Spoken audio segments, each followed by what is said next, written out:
తెచ్చినావు, నీళ్ళు తెచ్చినావా, 3 రోజుల్లో ఇస్తావా? ఒకడేం దేవాదుల నుంచి ఇస్తా అంటాడు. ఓ మతిలేని మంత్రి నీళ్ళకి ఇచ్చిండ్రు. మతి లేదు, శుతి లేదు, ఒక్కరికి సోయి లేదు మంత్రివర్గం. మా బీఆర్ఎస్ గెలవడలనే సొక్కమైన మంత్రులు ఉండే అని ఇట్లా అనుకోవచ్చుడు. కేసీఆర్ చేతికిస్తే 3 రోజుల్లో నీళ్ళు తీసుకొస్తామని చెప్పి నేను ఏదైతే చెప్పినో కాళేశ్వరం సాక్షిగా, ముక్తేశ్వరం స్వామి సాక్షిగా ఏదైతే చెప్పొచ్చినో ఆ మాట మీద మళ్ళీ నిలబడుతున్న రేవంత్ రెడ్డి, నీకు చేతనైతే అప్పచెప్పి చూడు, 3 రోజుల్లో నీళ్ళు ఇస్తాం.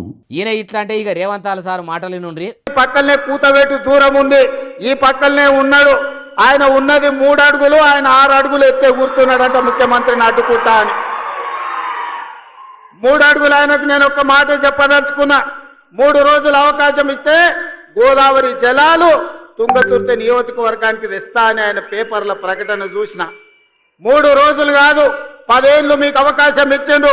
ఎందుకు దేవాదుల నుంచి తుంగతుర్తికి నీళ్లు తీసుకురావలేదు? గోదావరి జలాలతోని ఈ ప్రాంత భూములను ఎందుకు తడపలేదు అని నేను అడుగుతున్నా. గత ప్రభుత్వంలో మీరు 10 ఏళ్ళు నీళ్లు ఇయ్యలేదని కాంగ్రెస్ వాళ్ళు, మీరు ఇప్పుడు 3 దినాలు టైం ఇస్తే నీళ్లు ఇస్తామని కారు పార్టీ వాళ్ళు.